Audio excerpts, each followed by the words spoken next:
rendons gloire à Jésus-Christ. En lui, pour lui, tout fut créé. Image du... Voilà, c'est une joie pour moi d'être là avec vous en tout cas. C'est avec beaucoup de plaisir qu'on visite les églises pour pouvoir donner des nouvelles un petit peu de ce qu'on fait et de partager aussi la parole de Dieu. C'est très important. Je pense que voilà, pour ceux qui me connaissent, bah voilà, les représentations sont vite faites, mais bon, je suis directeur de l'école des papillons au manage, dans laquelle j'ai le plaisir de travailler avec Prissy, notamment. Fortine aussi. Mais je suis aussi le fondateur de l'association Un temps pour aimer, une association qui a vraiment ce défi de pouvoir apporter des moments de joie. On parlait de joie. Ben, on veut vraiment être des canaux qui partagent la joie à ceux et celles qui rencontrent des difficultés, essentiellement les enfants, et majoritairement quand ce sont des enfants qui sont malades. Mais avant de rentrer plus dans le vif du sujet, juste quelques petites nouvelles de l'école aussi. Donc voilà, j'étais venu il y a quelque temps déjà, je pense que c'est peut-être la première année de l'ouverture ou un peu avant qu'on ne puisse ouvrir. Merci à vous pour vos prières. Merci à vous pour vos dons aussi, parce que voilà, l'école a vraiment la grâce de Dieu de pouvoir être soutenue par la pastorale et vous en faites partie aussi. Et donc, si nous pouvons faire autant de choses, c'est aussi en partie grâce à vous. Donc, on est vraiment reconnaissant et c'est important de garder cette reconnaissance-là et de la partager, de la témoigner, parce que voilà, moi, je ne suis pas quelqu'un pour les relations à sens unique. Je veux aussi pouvoir dire merci quand c'est l'occasion. Et merci à vous, parce que voilà, nous sommes partis de peu de choses, en fin de compte, avec l'école. Pour ceux qui sont déjà allés sur place, vous avez pu voir de vos propres yeux ce que c'était devenu en l'espace de quelques années. On a eu pas mal de temps de rénovation, de challenge financier qui était devant nous, pour pouvoir accueillir quelques enfants au départ. On a ouvert l'école avec 2 classes primaires, 1 classe maternelle. Aujourd'hui, nous sommes avec 83 élèves, avec 3 classes primaires, 2 classes maternelles, et on ne devrait pas aller au-delà, parce que la capacité d'accueil des locaux ne nous permet pas d'avoir 10 classes primaires. Mais voilà. Mais peut-être qu'avec le Seigneur, qui sait, et quand il donne la vision, il donne la provision, et donc forcément, avec lui, on peut aussi être surpris de ce qu'il peut faire, de ce qu'il veut faire avec ses enfants. Il ne cherche pas des gens qualifiés, il cherche des gens qu'il va qualifier lui-même, qu'il va accompagner, et en fin de compte, c'est lui qui reste souverain en toutes choses. Voilà, ce matin, j'avais aussi à cœur de vous partager quelque chose que j'avais sur le cœur, moi, personnellement aussi. Je vous l'ai dit, je suis responsable de l'ASBL Un temps pour aimer, une association qui a vu le jour en février 2016, donc maintenant, voilà, ça fait quelques années qu'on existe. Et un temps pour aimer, et voilà, il y a le mot aimer qui est dedans. Aimer en tout temps et en toutes circonstances. C'est un petit peu le thème d'aujourd'hui, être un serviteur, un berger qui aime et qui répond aux besoins de ce monde avec une dimension d'amour à toute épreuve et en toutes circonstances. Alors, il y aura de temps en temps une petite dia qui passera, mais voilà. Alors moi, ça fait un sacré bout de temps que j'observe. Je suis quelqu'un de très observateur, toujours de bonne humeur, mais très observateur. Et quand je regarde autour de moi, quand j'allume la télévision, quand je regarde les informations, si je me promène en ville, je regarde ce qui se passe dans mon quartier, voilà, quand je vais à la rencontre aussi de mon prochain, je me rends compte vraiment que ce monde dans lequel on vit a vraiment, mais vraiment besoin d'amour. Nous vivons dans un monde qui actuellement a besoin de ce qui est fondamental, l'amour. Et puis le Seigneur nous le dit, si on n'a pas l'amour, on n'a rien. Donc on a vraiment besoin de ça. Et Blaise Pascal, qui est un philosophe français du XVIIe siècle, il a dit une fois, il y a un vide en forme de Dieu dans le cœur de chaque homme qui ne peut être rempli par autre chose qui ait été créé, mais seulement par Dieu, le Créateur, qui s'est fait connaître aux hommes par Jésus. Alors, ce manque qui est dans le cœur de l'homme, celui-ci, il a essayé de le combler de 1000 façons. Nous, en tant qu'êtres humains, on essaie de combler tous ces petits manquements qui sont là par 1001 choses. Parfois, ça peut fonctionner, mais ça reste éphémère. Mais par contre, quand c'est Dieu qui comble ce manque, c'est éternel. Et je veux vraiment vous encourager ce matin à rechercher vraiment cet amour que seul Dieu peut donner. Moi, je suis sûr que ce que Dieu donne, il le donne en abondance. Ce que Dieu donne, il le fait et ça comble vraiment tous les moindres recoins de notre vie. Et ça ne peut pas fonctionner dans nos vies si on n'a pas Jésus. Ça ne peut pas fonctionner si on s'appuie sur nos propres forces. Ça ne peut pas fonctionner si quelque part on se limite à ce que nous sommes en tant qu'êtres humains. On a besoin de Dieu. On a besoin qu'il nous accompagne. On a besoin qu'il nous fortifie. Et ce, dans une diversité de contextes. Vraiment. Il y a mille et une choses qui nous environnent. Il y a mille et une situations dans lesquelles nous sommes confrontés à des tas de situations.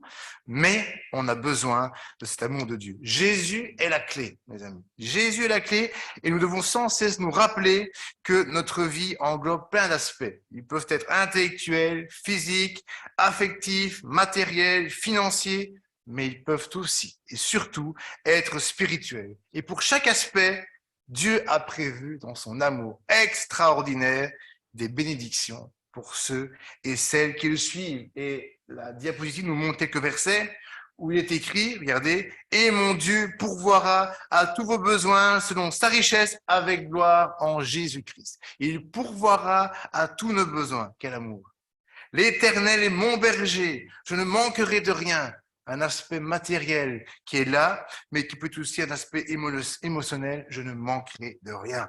Il restaure mon âme.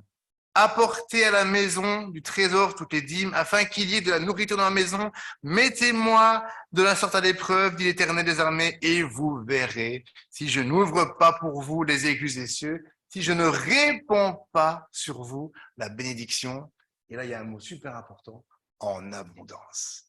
En abondance. Le fait que Dieu se soit fait connaître aux hommes par Jésus nous fait rentrer dans une dimension d'amour qui est complètement extraordinaire, incalculable. Nous étions perdus, mais il est venu sur cette terre pour que nous passions du statut de condamné à celui de racheté par son sacrifice à la croix. Il n'y a pas de plus grand amour que de donner sa vie pour ses amis. Ce sont des paroles qui sont attribuées à Christ dans l'évangile de Jean, en chapitre 15, verset 13, et ça nous montre à la fois ô combien l'amour de Dieu est la caractéristique principale de ce qu'il est. Il est amour. Et dans l'Ancien Testament, l'amour de Dieu s'exprime de manière privilégiée dans une relation avec le peuple qu'il a choisi, avec lequel il a fait alliance. Ce peuple est invité à aimer Dieu en retour, à le respecter, à l'adorer lui seul et à mettre en pratique ses commandements. Mais dans le Nouveau Testament, Jésus et Paul expriment l'essentiel de ces commandements de Dieu en deux phrases tirées de l'Ancien Testament. Tu dois aimer le Seigneur ton Dieu, c'est la prochaine dia, de tout ton cœur, de toute ton aide, de toute ton intelligence et de toute ta force. Et tu dois aimer ton prochain comme toi-même. Jésus donne aussi un commandement nouveau à ses disciples. Ayez de l'amour les uns pour les autres.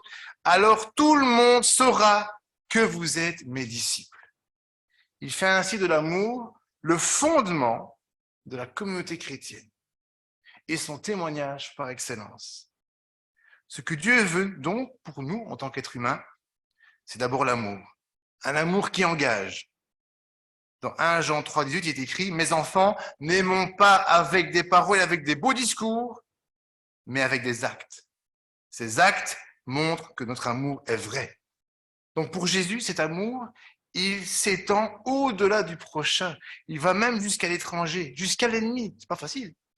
Aimer en tout temps et en toutes circonstances. C'est ce qui est dans le titre. Donc en tout temps et en toutes circonstances, ça veut dire aussi qu'on peut être amené à aimer celui qui n'est pas aimable. C'est là qu'on va voir si nous pouvons être considérés comme des disciples. Parce que est-ce que, bon, aimer ses enfants, c'est facile. Aimer ses parents, c'est facile. Mais aimer celui qui nous critique, aimer celui qui nous dit du mal de nous, aimer celui qui nous commet du tort, c'est pas si simple. Et pourtant, nous, on a fait tellement de tort au Seigneur. Et lui, malgré tout, il s'est donné, il est venu par amour pour chacun d'entre nous. C'est extraordinaire. Moi, quand je vois cette dimension d'amour de Dieu, je dis, mais Seigneur, je suis encore tellement loin de ce que tu voudrais que je fasse, parce qu'on est tellement imparfait, moi le premier. Combien de fois on n'a pas tendance à s'énerver un peu pour une situation tellement futile face à quelqu'un? Mais Dieu, lui, il est bien au-dessus de tout ça. Et il nous invite vraiment à le suivre. Alors, dans Colossiens 3, verset 14, il est écrit, mais par-dessus tout, revêtez-vous de l'amour qui est le lien de la perfection. La perfection, elle est là-dedans, dans l'amour. Alors, amour va être un mot qui va revenir souvent aujourd'hui, mais c'est tellement important. 1 Jean 4,16, or, nous avons connu l'amour de Dieu, l'amour que Dieu a pour nous, pardon, et nous y avons cru. Dieu est amour, et celui qui demeure dans l'amour de Dieu, et Dieu demeure en lui. En toute humilité et douceur, avec patience, supportez-vous les uns les autres dans l'amour. Que personne ne cherche son propre intérêt, mais plutôt celui de l'autre. Pas facile non plus. Donc, par conséquent, si nous devions donner la caractéristique principale d'un disciple de Christ, elle serait complètement indissociable de celle qui définit Jésus, un serviteur, un berger, qui aime et qui répond aux besoins de ce monde avec une dimension d'amour en tout temps et en toutes circonstances. Il n'est pas nécessaire de créer uniquement des références qui datent des siècles précédents. On peut en citer plein des références, mais il y a des références actuelles de gens qui manifestent cet amour au quotidien et qui, voilà, se donnent. Il y a des associations chrétiennes et pas que, aussi non chrétiennes, qui partagent de l'amour aux gens et qui changent des vies. J'ai retrouvé le témoignage il y a quelques semaines, c'était en février 54, je n'étais pas encore né, avec l'appel de l'abbé Pierre. Je ne sais pas si vous avez déjà entendu cette histoire-là. Je vais vous lire ce qu'il a dit. Moi, ça m'a complètement bouleversé et je me suis dit, c'est ce que nous devrions vivre dans nos églises. Voilà ce qu'il dit. Donc, février 1954, un hiver très rude. Mes amis au secours, donc c'est l'abbé Pierre qui parle. Une femme vient de mourir gelée cette nuit à 3 heures sur le trottoir du boulevard Sébastopol, serrant sur elle le papier pour lequel, avant-hier, on l'avait expulsée.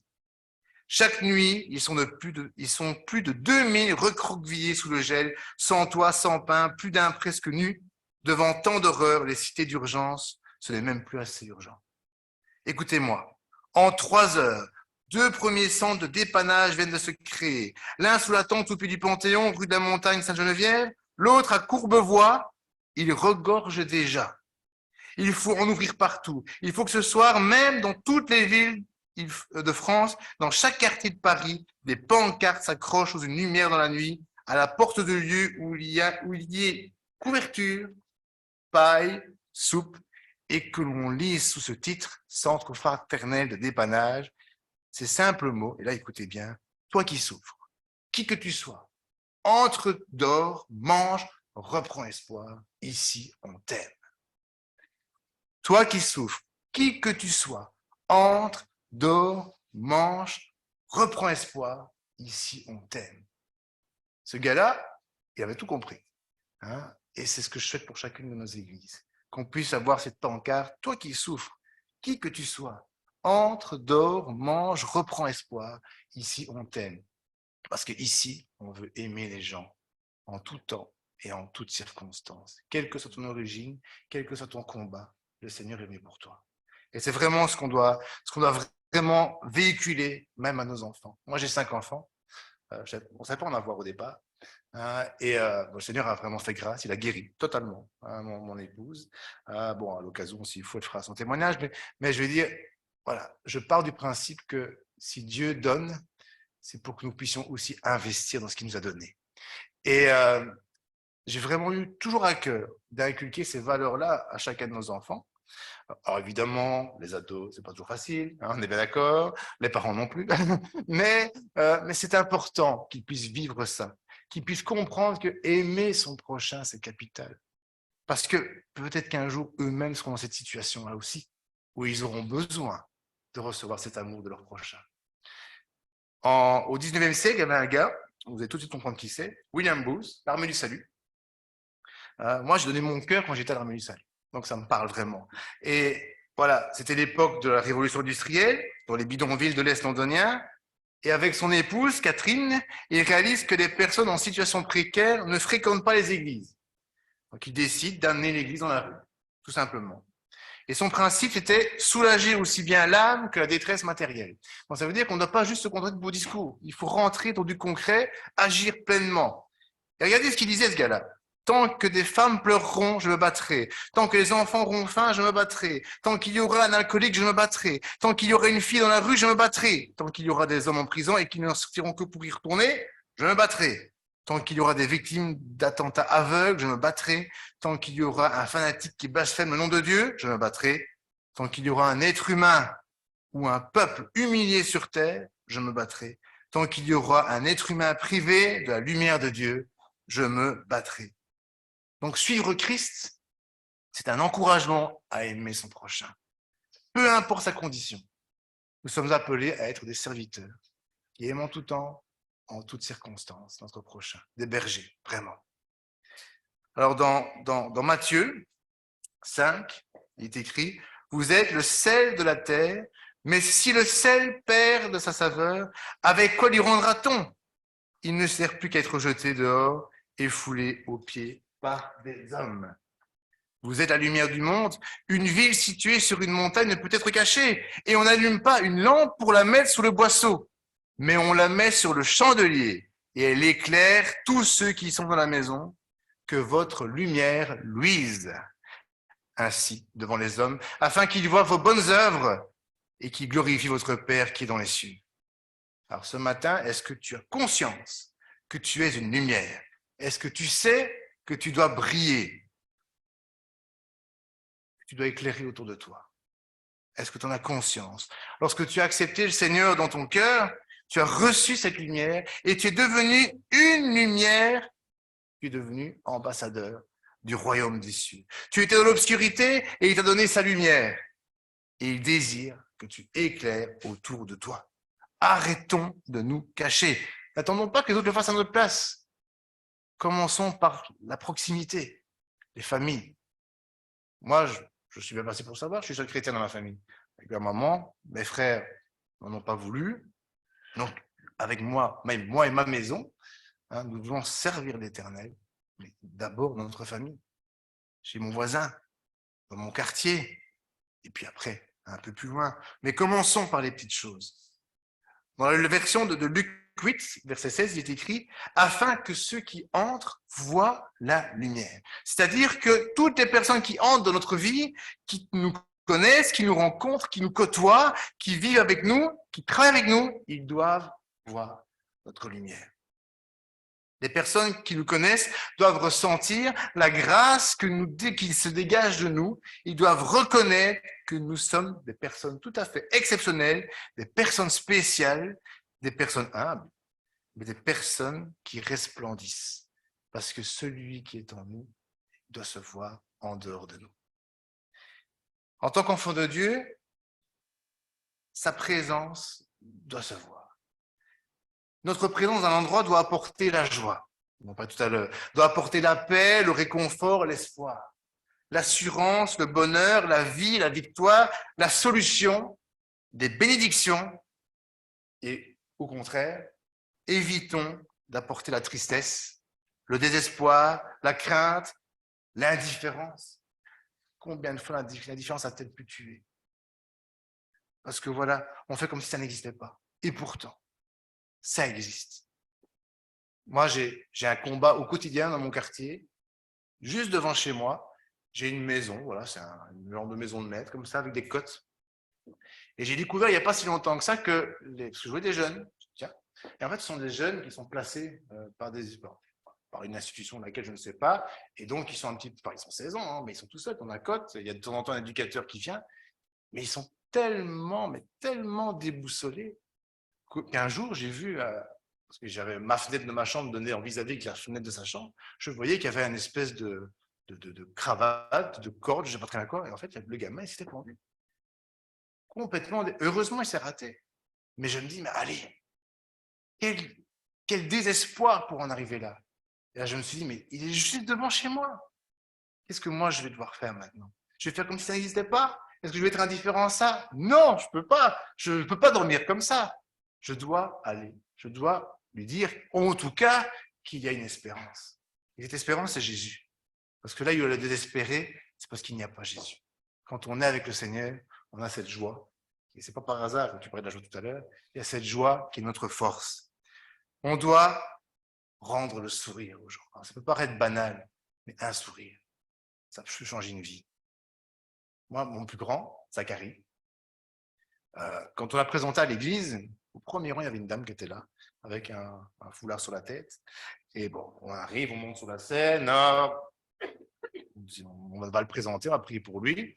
Un peu comme ça a été le cas, je pense, il n'y a pas si longtemps ça, avec le petite Fantine. Hein, bon, il était venu se présenter à l'église, je ne sais pas trop bien. Mais moi, je ne vois pas ce qui se passe. Donc moi, je monte sur l'estrade, hein, lui, il regarde par là. Au premier rang, il y avait une dame qui était là, bon, souffrant d'un cancer, puis un cheveu sur la tête. Et voilà. Il la regarde, il lui fait un sourire de bébé, sans dents. Hein, voilà, juste un beau sourire avec des yeux qui brillent.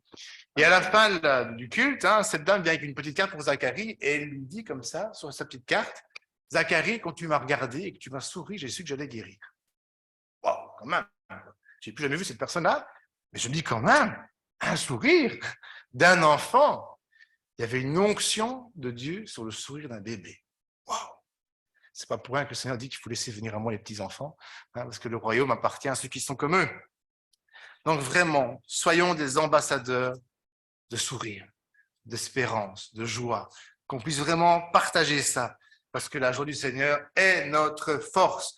Le Seigneur nous a déclaré que nous pouvons éclairer les personnes parce que nous avons cette lumière. Et on ne doit pas être caché. On ne la met pas sous un boisseau. On la met pour qu'elle soit visible, que cette lumière luise. Dans Matthieu 5,16, je rappelle que votre lumière luise ainsi devant les hommes, afin qu'ils voient vos bonnes œuvres et qu'ils glorifient votre Père qui est dans les cieux. Et vous savez quoi? C'est pour ça que moi, j'ai eu à cœur de créer l'association Temps pour aimer. C'est pas l'abbé Pierre, c'est pas William Booth. En toute humilité, je m'appelle juste Julien. Personne ne me connaît, hein, ou pas, sauf dans mon quartier, dans mon cercle d'amis, ou sur mon lieu de travail aussi gravite autour. Mais j'ai vraiment voulu créer quelque chose, une association qui avait pour but d'apporter cet amour. Parce que j'ai rencontré cette difficulté-là. Moi, un de mes enfants, Jérémy, numéro 4, j'ai 4 garçons et puis une fille. Jérémy était souvent à l'hôpital quand il était petit. Lui, c'était une bronchiolite tous les mois, pendant presque 13 mois. Hein, et donc, on a eu un abonnement à l'hôpital de Jolimont, Notre-Dame-à-Charleroi. On a été même jusqu'à nous faire penser qu'il y avait peut-être la mucoviscidose. Heureusement, c'était pas ça. Hein. Et quand on était dans ce milieu hospitalier-là, voilà, j'ai été confronté à une triste réalité de voir des enfants qui étaient tout seuls. Il y avait des tas de gosses qui n'avaient même pas de visite, ou alors les parents étaient là sans être là, ils allaient fumer leur clope au rez-de-chaussée, ils revenaient 3 heures après. Peu d'animation. Alors, s'il y avait des clowns qui venaient, génial, les cliniques clowns, mais à part eux, je ne voyais pas grand-chose. En plus, quand c'était les périodes de congés scolaires, c'était encore moins. Et je me suis dit, mais Seigneur, c'est tellement triste. Ils sont là, et il n'y a personne qui est là pour leur apporter ce moment d'amour, en dehors des éducatrices, des infirmières, un boulot extraordinaire. Qu'est-ce qu'on peut faire?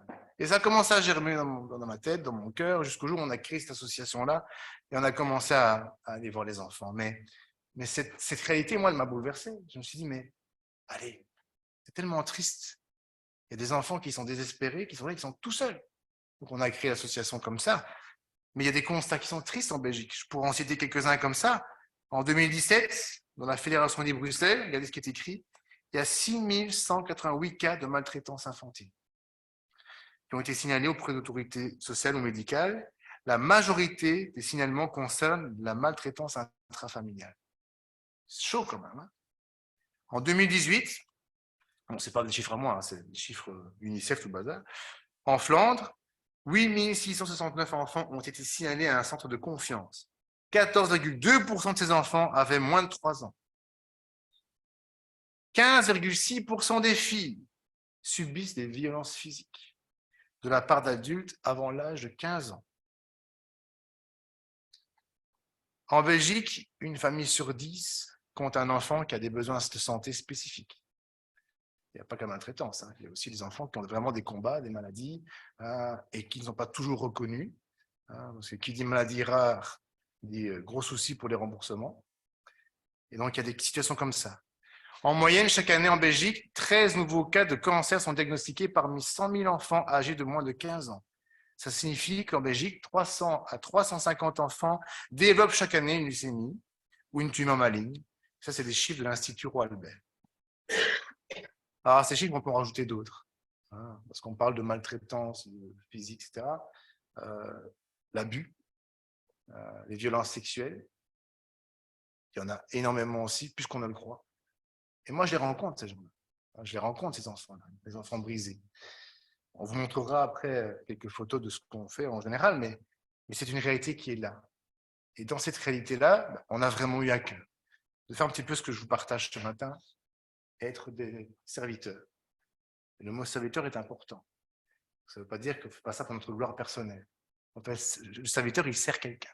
On a voulu servir notre Père, le Dieu Tout-Puissant, en partageant son amour en tout temps et en toutes circonstances. Et dans ces circonstances-là, en particulier. Alors, pour terminer, je voudrais vous partager un dernier aspect de notre appel à suivre Jésus, parce que Jésus dit, qui enverrai-je? Nous, on a voulu dire, ben voilà, nous voici, envoie-nous. Pas toujours facile, mais voilà, la question qu'on pourrait se poser pour conclure, c'est Jésus, où allait-il? Parce qu'en fin de compte, suivre Christ, c'est marcher dans ses pas. Mais Jésus, où était-il? Alors, Luc 4, regardez. L'Esprit du Seigneur est sur moi, parce qu'il m'a oint pour annoncer une bonne nouvelle aux pauvres. Il m'a envoyé pour guérir ceux qui ont le cœur brisé, pour proclamer aux captifs la délivrance et aux aveugles le recouvrement de la vue, pour envoyer libres les opprimés, pour publier une année de grâce du Seigneur. Puis dans Acte 10, il est écrit, vous savez comment Dieu a oint du Saint-Esprit et de force Jésus de Nazareth, qui allait de lieu en lieu, faisant du bien et guérissant tous ceux qui étaient sous l'emprise du diable, sous l'empire, car Dieu était avec lui. Donc aujourd'hui, ces deux passages-là nous montrent aussi que ce que nous voulons faire aujourd'hui, Jésus le faisait déjà.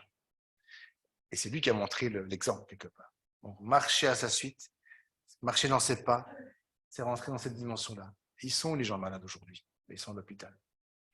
Pas toujours, mais voilà. Les gens qui sont déprimés, qui sont détruits, on nous rencontre dans les institutions.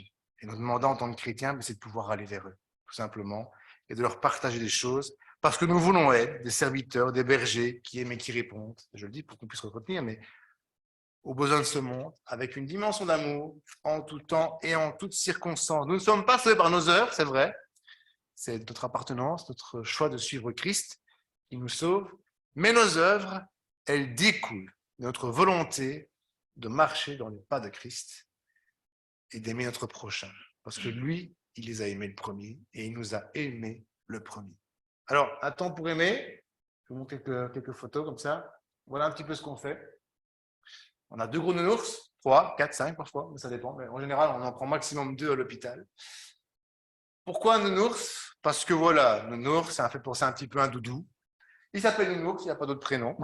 Mais l'idée, c'est que voilà, on va dans différents hôpitaux en Belgique francophone, sur Bruxelles aussi. Donc, on va aussi à Chaude-Namur, Ambroise Paré à Mons, la Citadelle à Liège. On va à l'hôpital des enfants Reine Fabiola sur Bruxelles et la clinique universitaire Saint-Luc. Pour le moment, on a ces 5-là.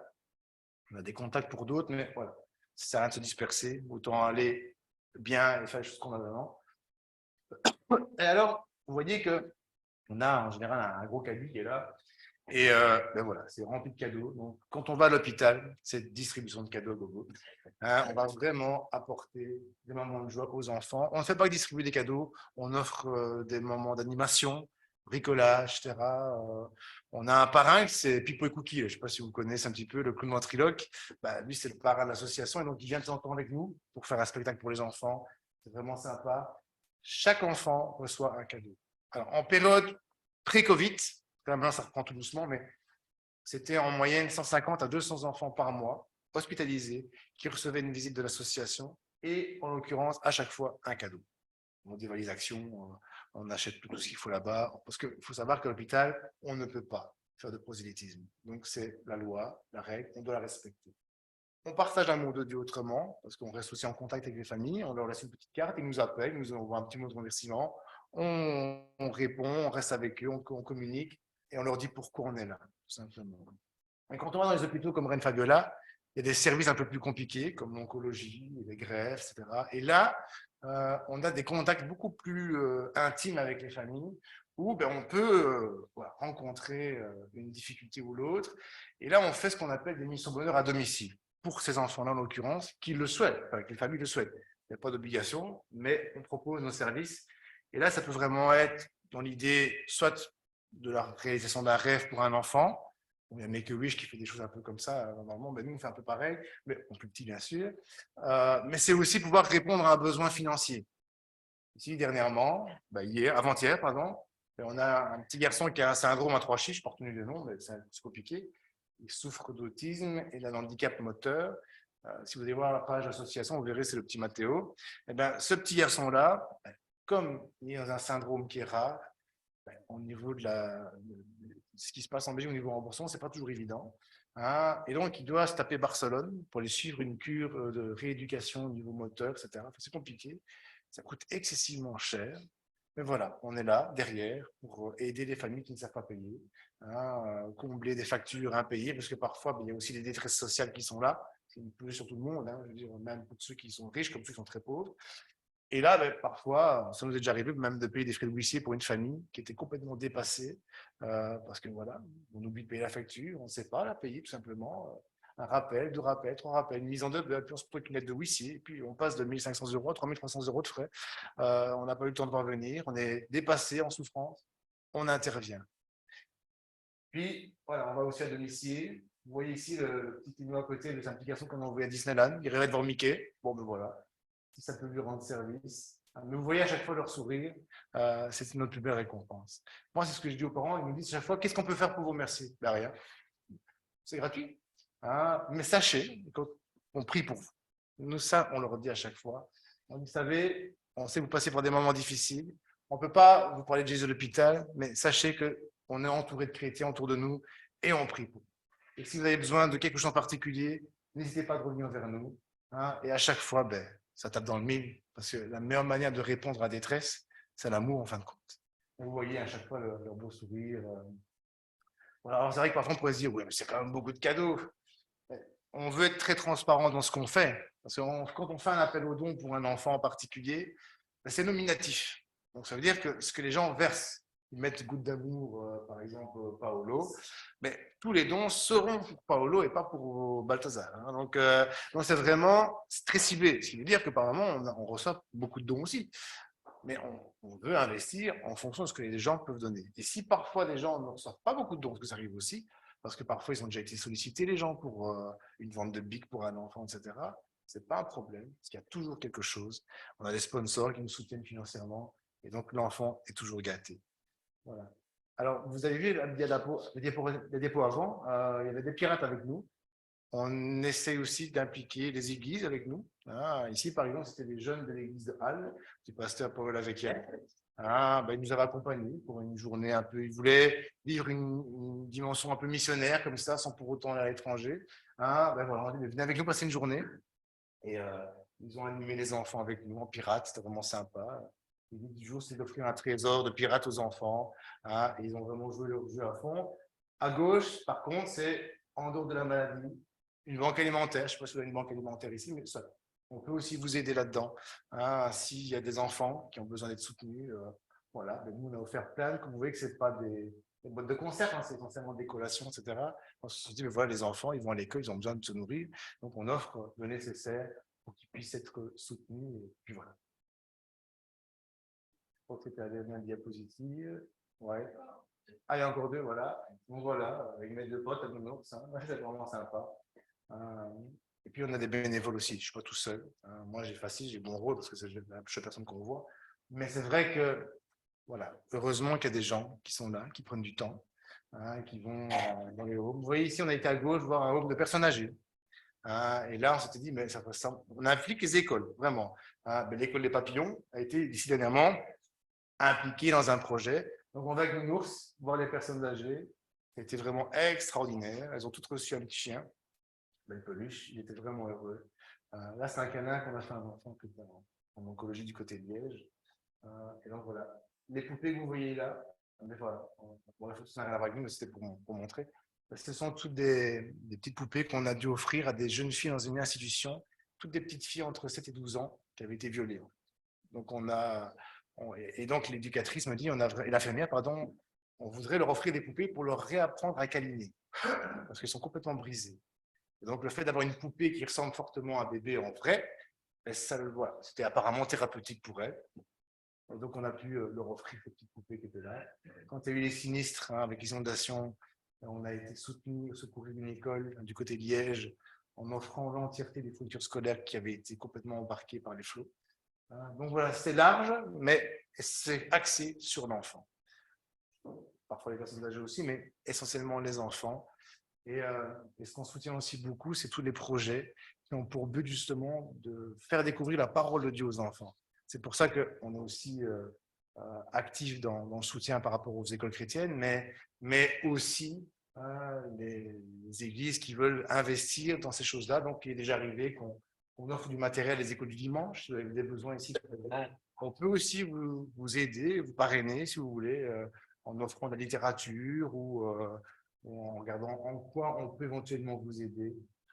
Donc voilà. À gauche, un genre d'animation qu'on fait en pédiatrie. Ça peut être des bricolages, ça peut être des jeux de société. Toujours sympa. Ouais, People Cookie avec nous l'hôpital, petit spectacle. Donc, voilà. Voilà. Alors c'est vrai que en général, ça se passe toujours très très bien. Il arrive aussi parfois qu'il y ait des deuils, parce que bon, il y a des enfants qu'on va voir. Bon, ça, on ne va pas vous mentir, c'est pas toujours simple, parce qu'il y a des enfants qu'on voit et puis qu'on ne voit plus parce que la maladie a remporté le combat. Et c'est vrai que c'est pas toujours évident. Et si on vient dans les églises, c'est pour vous présenter le projet. Surtout, c'est ça la dynamique majeure, vous demandez aussi de prier pour ce genre de projet. Surtout de prier, parce que parfois il faut qu'on puisse trouver les mots pour pouvoir être cette joie, cette espérance dans un contexte parfois douloureux. Parce que dire à une famille qui vient de perdre son enfant de maladie, Jésus t'aime, c'est pas toujours facile à le recevoir, parce qu'ils en veulent la terre entière et surtout à Dieu. Or que Dieu n'est pas le responsable de la maladie de leur enfant. Mais alors, voilà, on y arrive toujours à laisser un message, mais c'est vrai que parfois c'est compliqué, dans le contexte dans lequel ils vivent, voilà, de recevoir un moment d'espérance, de bonheur, parce qu'ils s'estiment qu'ils n'ont pas le droit à ce bonheur tout simplement, parce que voilà, le monde s'est écroulé autour d'eux. Voilà. Je terminerai en vous montrant le témoignage vidéo qui dure 2-3 minutes, pas plus, d'une maman. Donc le gamin que vous allez voir ici s'appelle Joey. C'est un garçon qui souffre d'une neurofibromatose. Il a 17 ans maintenant. C'est une saloperie de maladie qui, voilà, une tumeur s'en va, elle revient, etc. Je connais celui-là.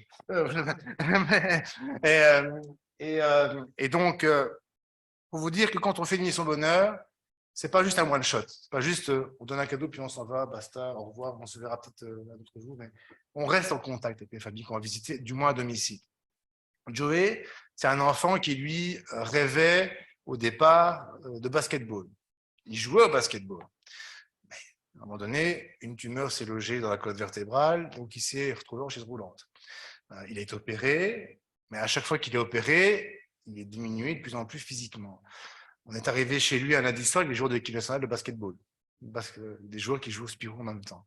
On est resté en contact avec lui. On a appris aussi que il vivait des moments difficiles quelques mois plus tard. On est revenu de nouveau. On a refait une son bonheur. Pas toujours un cadeau. C'est aussi parfois être là, présent, une soirée avec lui, papoter, discuter. L'année passée, sa maman me dit, je voudrais lui fêter ses 18 ans, mais je ne sais même pas s'il va y arriver à ses 18 ans. Et je dis, mais il n'y a pas de problème, on va fêter ses 17. Donc on a loué une salle, la salle juste à côté de l'école. Les élèves de l'école des papillons de 6e primaire ont fait le service, parce qu'on veut vraiment qu'ils puissent vivre des choses concrètes. Et on a fait son anniversaire. Il est fan de tout ce qui est Star Wars. On a fait venir des personnages vraiment comme dans le film, les mêmes costumes. Il a eu sa fête qu'il n'oubliera jamais. Il va bien aujourd'hui, mais à cause de toute cette humeur, etc., maintenant il est devenu quasiment sourd. Donc c'est pas évident. Mais voilà, on est là, on partage, on vient une fois, 2 fois, 3 fois. S'il faut bien 10 fois, on vient 10 fois. Alors, on dit toujours aux gens, n'attendez pas d'être acculés pour crier au secours. C'est la même chose avec Dieu. N'attendons pas d'être plus bas côté pour dire Seigneur, aide-moi. Je veux dire, c'est pareil. Donc, on veut vraiment être présent. Et vous allez voir à travers cette vidéo que je ne vous rends pas du rêve. Ce que je vous dis, c'est vrai. Parce que vous avez le témoignage d'une maman avec son fils. Voilà. Bonsoir, je voulais remercier la SBL Un temps pour aimer qui depuis 4 ans maintenant nous suit dans l'évolution de la maladie de Joey qui qui est atteint d'une neurofibromatose de type 2. La première opération lui a laissé pas mal de séquelles. Nounours a toujours été là pour venir nous rendre visite à l'hôpital, rendre visite à la maison, avec des cadeaux fabuleux. Style 2 joueurs de basket de l'équipe nationale belge qui sont venus nous rendre visite. Une année quasi complète de matchs qu'on a pu voir grâce à Nounours. Et aussi, toujours son soutien, toujours nous demander si jouer, comment aller jouer, comment ça évoluait, toujours prendre des nouvelles et voilà. Et on est infiniment reconnaissant de tout ce que la SBL a pu faire pour nous et fera encore parce que voilà, c'est pas fini, mais Nounours est toujours là et on lui fait des gros bisous et on vous dit un énorme merci, merci, merci, merci. Merci. Voilà.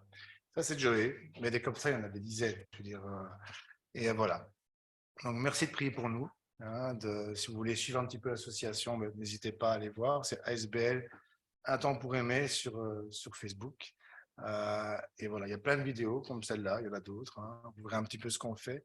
En général, 2 à 3 fois par mois, il y a des nouvelles missions bonheur spécifiques pour des enfants qui se mettent en place. Alors, moi, je m'occupe plus de tout ce qui est mission bonheur à domicile, parce que là, je sais que je peux franchement y aller, partager l'amour de Dieu.